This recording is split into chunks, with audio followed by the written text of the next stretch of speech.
got a million ways to get it. Choose one. Choose one. Hey, Bring it back. Now double your money and make it stack. I'm on to the next one. On to the next one. On to the next one. On to the next one. On to the next one. On to the next one. On to the next one. On to the next one. hold up. Hey. Somebody bring me back the money, please. We are live here on Next One. We want to welcome you, the audience, alongside with your boy DJ Taylor and your other boy Sam Cook. Once again, we welcome you to Next One. Now, a lot of excitement going on today as far as the whole week in sports, so we're going to get right down to it. Now, Marcus Smart from Oklahoma State University, do you blame him for his reaction with the fan? And I'm going to go ahead and leave that to Sam Cook once again. Do you blame Marcus Smart for his reaction? I blame Marcus Smart 100%. How you handle yourself as a player, as you represent your team. It's the way you have to represent yourself. You know, there's going to be unruly fans. There's going to be fans that may say disrespectful things. But your reaction shouldn't be to touch anyone, especially a fan that makes you look bad. That make the organization look bad. Do I think he deserves a suspension? Yes, I think he deserves a suspension. You know, him being in the NCAA right now, he could have been drafted for last year. He's trying to mature. I think that extra time of him being in the NCAA league will give him time to mature a little bit more and to make better decisions. But I don't think that was a smart move on his behalf. I think he could have handled that in a whole nother way. You could respond it, but still play the game and finish it out as a team. Finish it out as a good team player. Now, as far as that, I agree with you, but it goes to the next step. It goes to the point where this is the type of situation you put yourself in when you sign up for this type of sport. Now, football is another story because you're on the field and you really don't have that connection with the fans. Not like when you block or you go with an interception, you're going into the stands. You know, the fans are sitting up higher and you're down below, so therefore you don't react to the fan. The only thing you can hear, the only thing you can do is hear them, but you cannot go close to them or react closely to them. So with the sport of basketball, that's what you deal with. Now, does it hurt him a little bit? Absolutely, because it goes to the point where if you cannot handle that in college, how are you going to handle that in the NBA? People are a lot more, let's say, you know, under the influence at that time. And also you have to think about like the situation where we saw 2 years ago in the playoffs, Joakim Noah, a lady, you know, advertised herself by giving him the you know what while he was walking back to the locker room. Now with that reaction, you have to learn how to annoy and just walk on like it never happened. Now something like this, it will hurt him in the long run because it's going to be like, okay, in a situation he's going to have a history and this is the beginning of his history. So if something does happen, if he does go to the NBA, he's going to get fined heavily. He's going to get a couple of games here and there because of the history he has now. So yeah, it's going to hurt him. Do I blame him?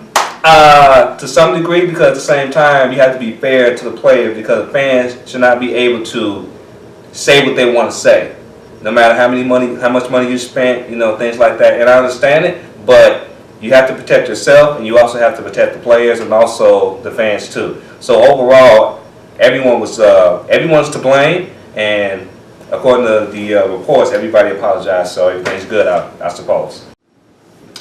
I do feel this being a turnaround for years to come, as far as the NCAA league is concerned, regarding fans and players. They might be better on the security side. They might create some type of distance, a little bit more spaced out between you and the players.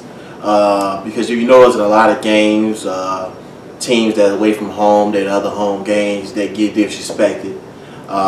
Some more with words, some more with hand gestures. Some fans even take it a little further and possible saying vulgar things. So I think this is an eye-opener for the league itself to do better things in protecting your players on the court. I have to agree with that. Now, as far as that, we're going to leave it at that. On to the next one. The latest news, Michael Sam, latest individual to announce that he's gay, and he previously announced that before the NFL draft. So, do you think this will be accepted in the NFL or not be accepted? What do you think? You know, I feel it was a big thing for him to come out and say, hey, I'm gay, you know, I'm open, I'm not ashamed of who I am. As far as the league and teams is concerned, I feel there might be an issue because you have to now think about the other guys in the locker room. They might feel uncomfortable, but then you have on the other hand where, you know, society accepts you. Then you have another part of society that does not accept you. I feel like maybe it was part of a scheme to get drafted, but I felt like, you know, it's fine for you, you know, to be different. Everyone though needs to know your business. So I feel it might be a negative backlash when it comes down to drafting, and it could have been handled in a different perspective, behind a closed doors type deal. If that's who you are, and you're open about it, honest about it, that's fine. I'm gonna take it a step further because, yeah, it's fine because of the whole, everything is okay now with being gay, you know, and being straight or anything else. So it's not as big as it once was because laws have been passed and now you can get married and stuff like that. But I'm gonna take it a step further because of how it was done. He was a good player, you know, things like that, and quote unquote he announced to his teammates at the beginning of the season, and that's fine.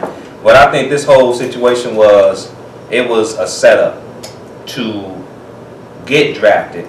Now, here's how the whole thing's gonna play out. If he does get drafted, then it's gonna be okay. But if he gets drafted, he doesn't make the team, people are gonna say, oh, it's because he was gay. Or if he makes the team and he gets cut during the season, people are gonna say it's because he was gay. If he get traded or anything like that, it's gonna be because he was gay. If he does not get drafted, it's gonna be because he was gay. So now the league has to deal with all these type of situations simply because he took the opportunity to announce he was gay ahead of time, because now we're not talking about different players being drafted. Now we're talking about Michael Sam. So therefore, and he's a good player and things like that, but we were mostly talking about Johnny Manziel or other players as well. But now we're talking about him because we're not talking about his ability. We're talking about he's the first player to announce he's gay before the draft. So it's gonna be a real hard thing coming up, but we just have to see what's gonna happen.